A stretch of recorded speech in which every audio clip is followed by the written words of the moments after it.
안녕하세요, 에밀리입니다. 오늘은 나에게 맞는 화장품 고르는 방법에 대해서 알아보려고 하는데요. 여러분, 과연 내 화장품을 올바르게 사용하는지, 어떤 잘못된 상식을 지니고 있는지 잘 파악해야지만이 올바른 셀프 피부 관리를 할 수 있지 않을까 싶어요. 여러분들은 기초 제품 어떻게 고르세요? 요즘처럼 제품이 너무 많은 상황에서 고르기가 참 어려우시죠? 오늘은 기초 제품을 사실 때 제가 잘 고를 수 있는 방법 3가지 알려드릴게요. 정말 중요한 팁이니까 잘 보셔야 돼요. 그리고 설명 중간중간 제품이 좀 나올 텐데 제가 추천하는 제품은 아니고요. 내용의 이해를 돕기 위해서 준비한 샘플이에요. 참고해 주세요.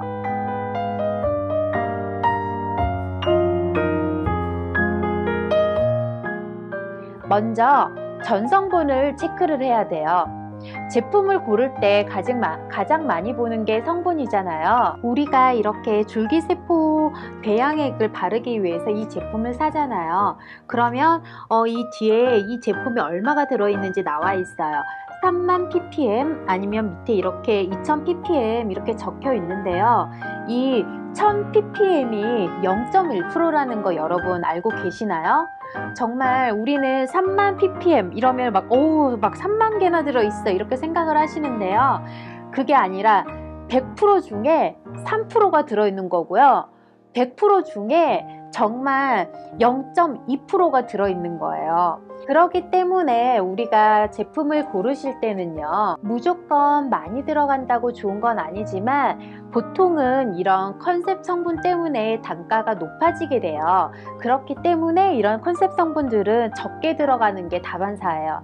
따라서 무조건 이런 컨셉 성분만 보고 구매하기보다는 뒷면에 있는 전체적인 전성분을 보고 선택하는 게 좋겠죠? 그런데 여러분, 전성분 파악이 어렵다고요? 다 파악할 필요도 없고 다 파악할 수도 없어요. 한국에서도 2008년도부터 전성분 표시제가 실행은 하고 있지만 아직도 검증이 안 된 많은 화학 성분들이 사용이 되고 있고요. 그렇기 때문에 이것만 파악하세요. 제가 이거는 모 브랜드의 전성분을 뽑아온 거예요. 이 앞에 5가지가 전체 성분의 95%를 차지하신다고 보시면 돼요. 그렇기 때문에 이 뒤에 아무리 좋은 성분이 수십 가지가 되어 있다 하더라도 다 합해서 총 1%밖에 될까 말까 한다는 거예요. 그러면 우리는 화장품을 고를 때 어떻게 해야 될까요? 추출물 이 앞에 5가지 중에 나한테 맞지 않는 성분이 있는지, 알레르기를 반응할 수 있는 그런 안 좋은 성분이 한두 개만 껴 있어도 나는 안 좋은 거를 더 많이 바른다는 뜻이에요. 네, 방부제와 향료는 제일 마지막에 이렇게 나와 있는 거예요. 그나마 이 제품 같은 경우는 헥산디올이라는 무해한 방부제를 사용한 제품이에요. 그리고 비타민 E도 무해한 방부제고요. 라벤더나 티트리, 또 연분 같은 천연 방부제를 쓰는 제품도 있어요. 물론 천연 방부제는 보존기간이 짧아요. 또 다른 성분들끼리 배합이 되면서 방부제 효과를 내는 그런 경우도 있어요. 그래서 어느 날 전성분을 보는데 이거 왜 방부제가 안 들어가 있지? 하는 그런 제품들이 있을 거예요. 그게 이렇게 제품끼리 서로 배합이 돼서 방부제 효과를 내는 제품인 거예요. 그러면 뭐라고요? 우리가 제품을 선택할 때 앞에 5가지 성분 중에서 나한테 해로운 성분이 있는지 없는지, 그리고 마지막에 방부제가 화학 성분 중에서 나쁜 게 들어있는지 없는지 이걸 체크하면 되겠죠? 그리고 2번째, 내가 화장품을 고를 때 선택해야 되는 거, 서로 피해야 할 성분을 체크해 봐야 돼요. 성분을 체크해 봤다면 2번째로 부딪히면 안 되는 성분들을 알아야겠죠.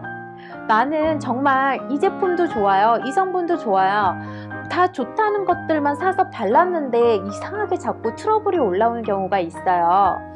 그리고 이렇게 좋다는 제품만 사서 발랐는데 효과가 전혀 없는 경우도 있어요. 그건 왜 그럴까요? 네, 그거는 서로 피해야 할 성분들을 같이 발랐기 때문이에요. 먼저 피해야 할 성분에 대해서 알아볼게요. 첫 번째 피해야 할 성분은 비타민 C와 레티놀이에요. 레티놀은 쉽게 말해서 비타민 A라고 하는데요. 비타민 A는 지용성이고 비타민 C는 수용성이에요. 둘 다 그리고 A 같은 경우는 물에 녹지 않은 지용성이고 비타민 C는 물에 녹는 수용성이기 때문에 이 두 개를 한꺼번에 같이 발랐을 경우에는 비타민 C가 지용성 때문에 흡수가 되지 않아요. 그렇기 때문에 효과를 볼 수가 없거든요. 그리고 비타민 A와 비타민 C 둘 다 산성이에요. 그래서 이 두 개를 같이 발랐을 때는 피부에 좀 자극이 되는 느낌이 있어요. 그리고 한 가지 더, 이 비타민 C와 레티놀 같은 경우는요, 둘 다 자외선에 부딪히기 때문에 둘 다 밤에 발라야 돼요. 근데 나는 레티놀도 가지고 있고 비타민 C도 가지고 있어요. 나 이거 둘 다 쓰고 싶은데 그럼 어떻게 해야 돼요? 이렇게 물어보시는 분들이 계시는데요. 하루에 번갈아 가면서 쓰세요. 오늘 저녁에 비타민 C를 발랐다. 그러면 내일 저녁에는 비타민 A를 바르시고요. 이렇게 번갈아 가면서 바르는 방법을 권유합니다. 피해야 할 성분 두 번째는 콜라겐과 비타민 C예요. 이건 자주 언급하는 성분들이죠. 콜라겐은 단백질 성분이에요.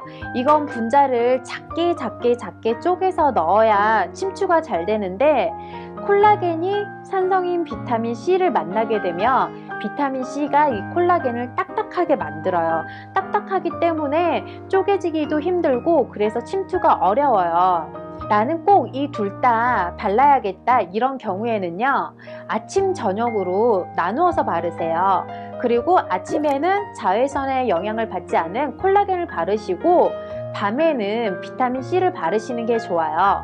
그리고 피해야 할 성분 세 번째, 여드름 제품과 각질 제품 같이 쓰시면 절대 안 돼요.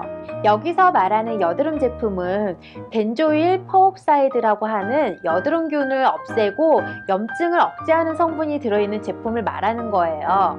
그런데 각질 제품에는 아하나 바아가 들어있잖아요. 만약에 벤조일 퍼옥사이드랑 아하나 바아가 같이 부딪히게 되면은 굉장히 자극이 돼요. 만약에 그날 각질 제거를 했다 오늘, 그러면 아무리 여드름 피부라고 하시더라도 그날 하루만큼은 여드름 제품 사용을 하지 마시고 꼭 순한 보습크림으로 마무리 해주세요. 피해야 할 성분 네 번째, 모공관리 제품하고 안티에이징 제품도 안 돼요. 모공관리 제품은 보통 유분을 흡착하죠. 그런데 안티에이징 제품은 어때요? 엄마들이 쓰는 제품을 보시면 대부분 유분 함량이 높아요. 나이가 들수록 유분 분비가 줄어들거든요. 그래서 엄마들이 사용하는 안티에이징 제품일수록 유분이 높은 거예요. 왜 엄마들이 사용하는 크림을 우리가 어렸을 때 발랐다가 이거 비싸니까 좋을 것 같아 하고 몰래 발랐다가 막 뾰루지 올라오잖아요. 그게 그것 때문인 거예요. 그래서 피지를 억제하는 모공 제품을 쓰고 유분막을 씌워주는 안티에이징 제품을 바른다면 유수분 밸런스가 깨질 수밖에 없겠죠. 이 두 가지는 하루하루 바꿔서 사용한다고 되는 건 아니고요. 두 가지 중에서 내 피부에 맞게 내가 정말 안티에이징이 필요한지 건조해서, 아니면 유분을 억제하는 제품이 필요한지 잘 판단하시고 둘 중에서 한 가지만 쓰도록 권해드려요. 피해야 할 성분 다섯 번째, 리프팅 제품하고 보습 제품도 같이 쓰면 안 돼요. 여기서 리프팅과 안티에이징 제품을 많이 헷갈려 하시는데요. 안티에이징 제품은 건조해서 생기는 주름을 막기 위해 유분을 높여주는 제품이고, 리프팅 제품은요, 정체된 수분을 배출해서 부종을 완화시키는 제품이에요. 자, 그러면 여기서 말하는 리프팅 제품은 카페인 아시죠? 카페인은 수분을 배출하는 성분을 말하는 거고, 브랜드 리프팅 제품마다 함유하는 컨셉 리프팅 성분들은 다 달라요.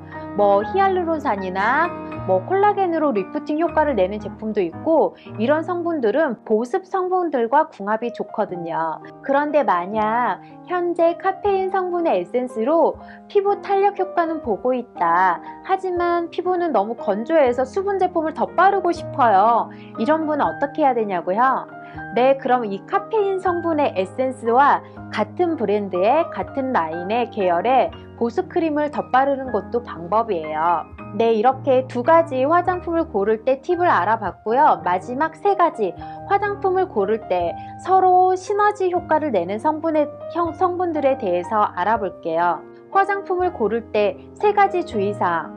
부딪히는 성분들을 피했다면 이제 만나면 더 시너지 효과를 내는 성분들을 알려드릴게요. 첫 번째, 매번 강조드리는 비타민 C와 비타민 E. 비타민 C는 수용성이고 비타민 E는 지용성이라 부딪힐 것 같죠? 그런데 이 둘은 안 오히려 서로 흡수를 도와줘요. 대신 순서가 비타민 C를 먼저 바른 다음에 비타민 E를 덧바르면 비타민 C는 더 깊숙이 흡수가 되고 비타민 E는 겉에서 재생을 도와 피부 탄력을 높여줘요. 단 비타민 E는 지용성이라 이 지용성에 비타민 C를 직접 녹이면 C가 잘 안 녹아요. 비타민 C는 액상에 가까운 제형에 먼저 녹여서 바르고 그 다음에 비타민 E를 덧발라야 그 효과가 좋다는 거 알고 계시나요? 대신 참고로 비타민 C는 산성이라 민감성 피부는 자극이 될 수도 있고요. 반대로 비타민 E는 오일 성분이라 많이 발랐을 경우에는 좁쌀이나 트러블을 유발하는 경우도 있어요. 효과가 좋은 제품인 만큼 일반 무난한 에센스와는 다르니까요. 피부 일부분에 먼저 테스트를 해보고 사용하도록 하세요. 두 번째, 시너지 효과를 내는 제품. 각질 제거 제품을 쓰고 화이트닝 제품을 쓸 때 좋다, 안 좋다 말들이 참 많은데요. 각질 제거가 왜 필요한지에 대해서 제가 앞전 강의 3강에서 다 설명해 드렸죠. 여러분 다들 잘 알고 계실 거예요. 각질 제거는 정말 필요한 거예요. 그리고 화이트닝 성분은 다른 성분에 비해서 입자가 좀 큰 편이에요. 그래서 만약에 각질이 두껍게 쌓여 있고 모공을 막고 있는 경우에는 정말 이 화이트닝 좋은 제품이 들어가기가 힘들겠죠. 하지만 이렇게 각질 정리를 한번 쫙 해주고 모공이 열려 있을 경우에 이런 입자가 큰 화이트닝 제품을 집어넣는다면 침투도 잘 되고 그 효과도 좋은 거예요. 단 앞에서 말했다시피 과도한 각질 제거가 문제인 거예요. 강한 성분이나 스크럽젤을 사용한 후에 화이트닝 제품 중 산성 성분을 띠는 비타민 C를 사용했다. 그럼 바로 자극이 되겠죠? 정말 따가울 거예요. 하지만 마일드한 필링제나 혹시 민감한 피부라면 데일리로 나온 각질 제거제와 화이트닝 제품을 함께 사용하는 것도 한 가지 방법이에요. 세 번째, 같이 썼을 때 시너지 효과를 내는 제품, 비타민 C와 보습 제품이에요. 비타민 C가 피부에는 정말 좋지만 딱 한 가지 단점이 있다면 건조함이에요. 그러니까 비타민 C를 바른 다음에 보습 제품을 덧발라야지만이 그 효과를 잘 볼 수 있는 거예요. 만약에 에센스 단계에서 비타민 C를 사용했다면 보습 크림을 덧바르되 히알루론산이나 세라마이드 혹은 글리세린 같은 보습 성분이 좋은 성분을 함유한 크림을 발라주는 게 정말 좋습니다. 마지막으로 레티놀과 콜라겐. 요즘 노화 때문에 정말 신경이 많이 쓰이시는 분들 귀 쫑긋. 콜라겐이 세포끼리의 결합을 높여서 탄력을 준다면은 레티놀은 뭐죠? 네, 많이 들어보셨죠? 레티놀은 주름 개선에 탁월한 효과를 나타내는 제품이에요. 그래서 만약에 콜라겐과 이 레티놀이 같이 만나면 그야말로 환상의 궁합이거든요. 심지어 이 두 가지가 피부 안에서 만나게 된다면은 레티놀이 콜라겐의 생성을 도와줘서 피부 탄력에 더 큰 시너지를 나타내요. 특히 요즘 급 탄력이 떨어져서 고민이신 분들, 저거든요. 그리고 또 우리 엄마들에게 좋겠죠. 자, 그럼 이렇게 피해야 하는 성분들과 같이 만났을 때 그 시너지 효과를 내서 더 좋은 성분들에 대해서 알아봤어요. 그럼 좋은 성분들끼리 많이 바르면 좋을까요? 그렇지 않아요. 하지만 아무리 보약 수준의 화장품이라도 이게 모든 사람 피부에는 맞지 않는 거예요. 진짜 좋은 피부를 만들고 싶다면은 착한 성분의 화장품을 고르는 것도 중요하지만 그 착한 성분들 중에서 내 피부에 맞는 성분은 또 따로 있고요. 좋더라는 성분을 무조건 써보기 전에 현재 내 피부에서 부족하고 뭘 필요로 하는지 내 피부를 먼저 잘 읽어보는 게 먼저겠죠. 그렇다면 피부 타입별 주의해야 하는 성분에 대해서 알아볼게요.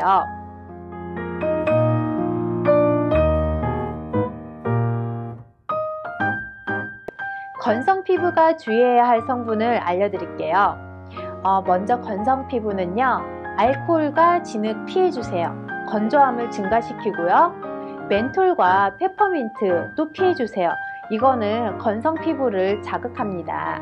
그리고 파라벤이나 계면활성제는 모든 피부를 막론하고 무조건 우리가 피해야 할 그런 성분인 거죠. 피부염이나 알레르기가 있으신 민감성 피부들은 계면활성제를 주의해야 하지만 이 계면활성제 때문에 우리 피부가 깨끗해지는 거잖아요.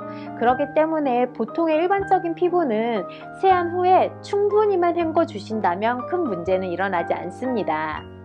그리고 현재 유통되고 있는 화장품의 파라벤과 계면활성제는 식약청의 함유량 기준치를 초과하지 않지만 가급적이면 좀 적게 들어간 제품을 사용하는 게 좋겠죠? 그렇다면 이번에는 지성 피부가 주의해야 할 성분에 대해서 알려드릴게요.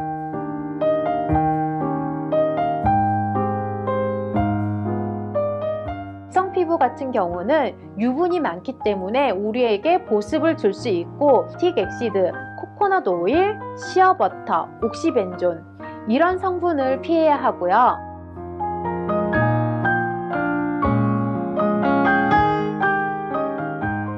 복합성 피부 같은 경우는 방금 앞에서 말했던 건성 피부가 주의할 성분과 지성 피부가 주의해야 할 성분 두 가지 다 고려하시면 됩니다.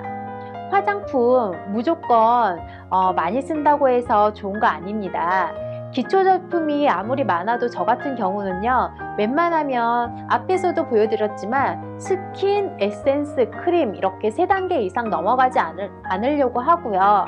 그리고 제품을 너무 자주 이거 썼다 저거 썼다 하는 것보다는 저한테 맞는 거를 한 가지를 선택을 했을 경우에는 이 한 병을 다 쓸 때까지 꾸준히 써야지만이 어느 정도 효과를 본다는 거, 그거 꼭 기억하시고요. 나한테 어떤 화장품을 어떻게 써야지 좋은지를 배워가는 게 셀프 피부 관리의 시작이자 핵심이 아닐까 싶어요.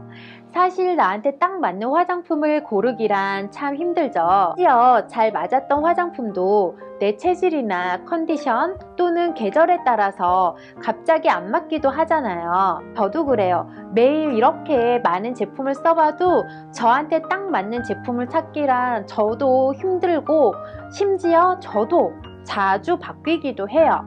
하지만 중요한 건 귀찮아하지 않는 거예요. 자기 자신을 위해서 계속 공부하고 노력하는 거죠. 그럼 이렇게 고른 제품들로 저만의 스킨케어 팁을 알려드릴게요. 평소 나이트 케어만 조금 신경 써도 피부가 확 달라지는 걸 느낄 수가 있는데요. 앞에 수업한 내용으로 하는 저만의 스킨케어 방법 알려드릴게요.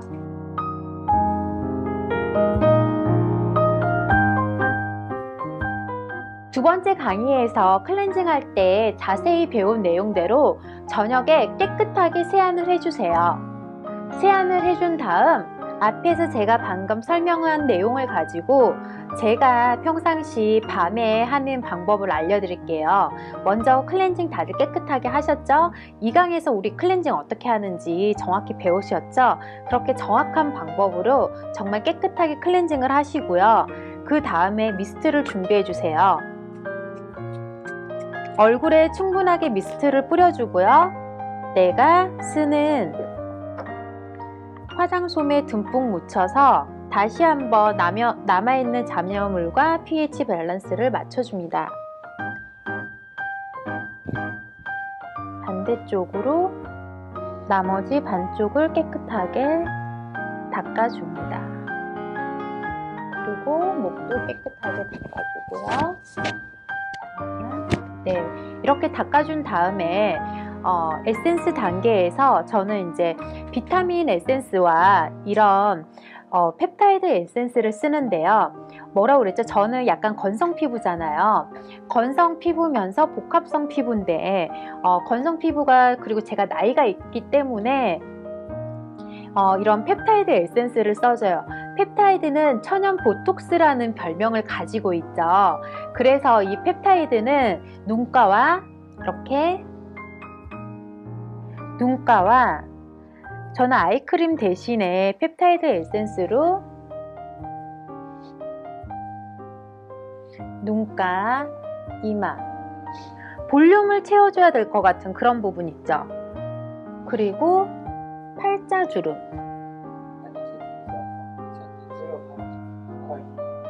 팔자주름, 이런 곳을 제가 펩타이드 에센스로 채워주고요.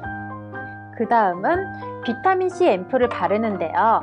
순수 비타민C 앰플은 아스코빅 애시드라고 하죠. 이 앰플 같은 경우에는 저는 이렇게 조그맣게 되어 있는 걸 굉장히 좋아해요. 뚜껑을 열어서 볼게요.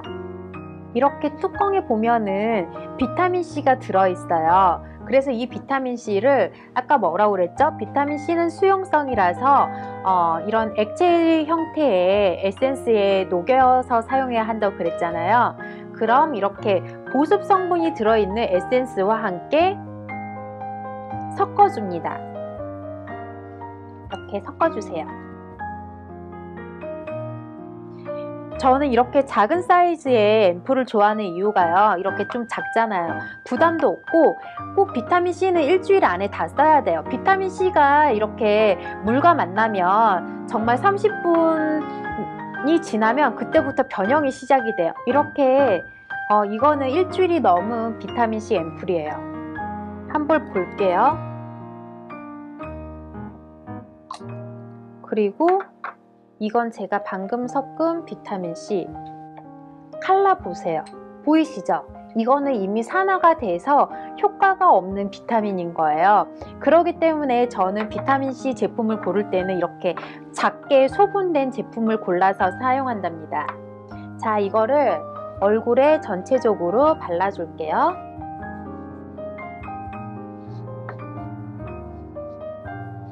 그리고 비타민C를 고를 때는 또 비타민C 입자가 많이 굵지 않은 걸 고르셔야지, 안 그러면은 이렇게 수분 에센스에 잘 녹지 않는 경우들도 있어요. 그리고 목도 발라줘요. 비타민C가 뭐라고 그랬죠? 네, 미백에도 효과가 있지만 콜라겐 합성에도 효과가 굉장히 좋은 거예요. 눈가는 다시 한번 주름 방지 차원에서 다시 한번 발라주고요. 그 다음에 비타민C와 같이 쓰면 좋은 게 뭐라고 그랬어요? 네, 비타민 E 제품이라고 그랬죠? 그렇기 때문에 저는 이 비타민C 세럼을 바른 다음에 비타민 E에 크림을 발라줍니다. 비타민 E 크림을 목에도 발라줍니다.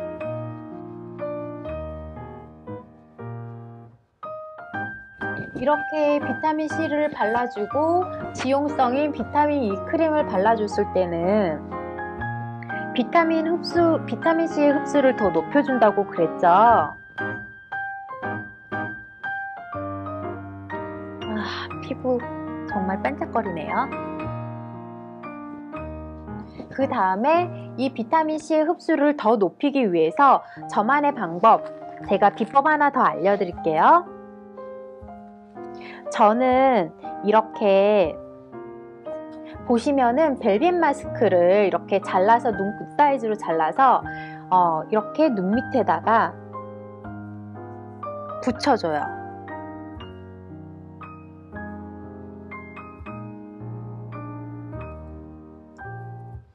이렇게 붙여주신 다음에 아까 제가 이 토너 있죠? 토너를 화장솜에 적셔서 묻혀줍니다. 특별하게 눈가 관리를 할 때 쓰는 방법이에요.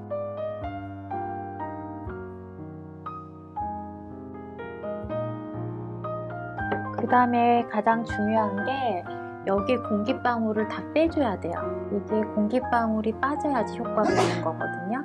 그 다음에 제가 하려고 하는 게 랩을 준비해 주세요. 여러분 병원에서 쓰는 모델링팩 아시죠?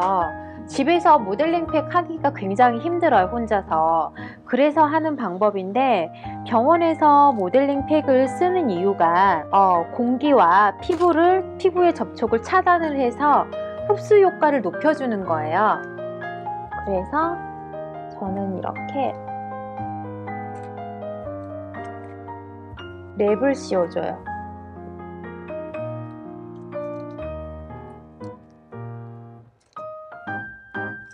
고기와 피부가 접촉하지 않게 딱 붙여줍니다.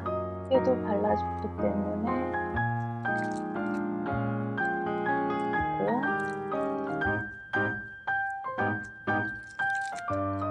원래는 제가 할 때 입까지 가리는데 오늘은 여러분들에게 설명을 해야 되기 때문에 입은 가리지 않았어요. 이걸 준비할 거예요. 먼저 이렇게 적당량을 한 다음에 꼭 이거 아니어도 돼요. 집에 압박붕대 사셔서 하시면 돼요. 자, 이걸 다시 턱에다가 대고, 자, V라인. 네.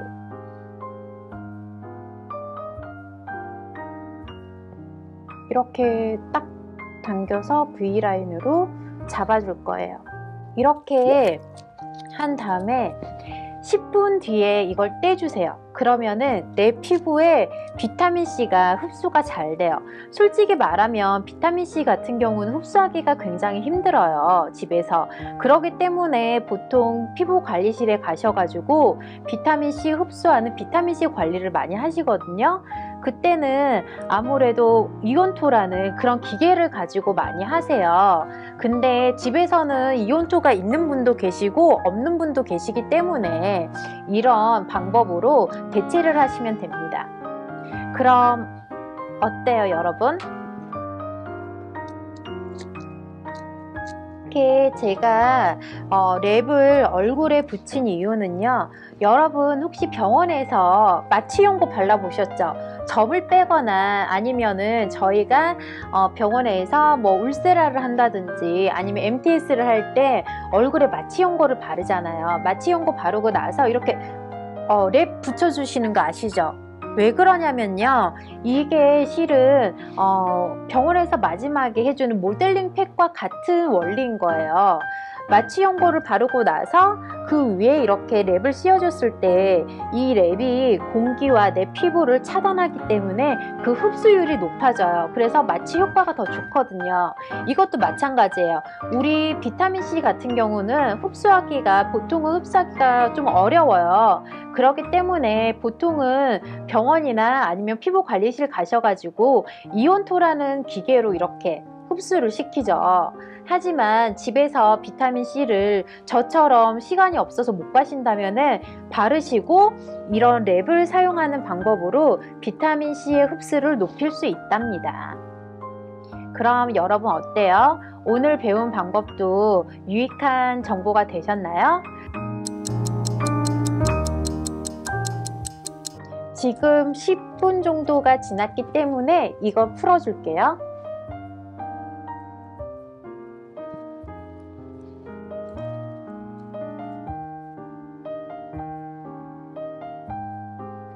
그리고 여러분, 제가 뭐라고 그랬죠? 비타민C 같은 경우는 약간 건조하다고 그랬잖아요. 그래서 저는 마지막에 오일 2방울, 미백에 도움이 되는 아로마 오일 2방울을 떨어뜨려서 얼굴에 전체적으로 한 번 더 흡수시켜 줍니다.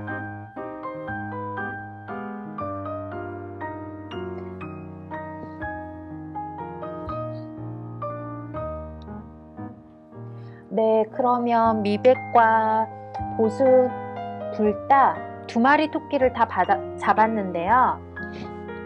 어떠세요, 여러분? 이렇게 비타민을 하고 나서 그날 상태에 맞은 오일을 저는 섞어서 덧바르면은 그 다음날 피부가 굉장히 편하더라고요. 케어에서 중요한 건 올바른 세안법과 자기 자신에게 맞는 화장품, 그리고 충분한 수분 공급이에요.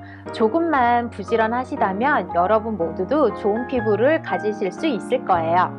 그럼 저는 다음 시간에 또 만날게요. 안녕!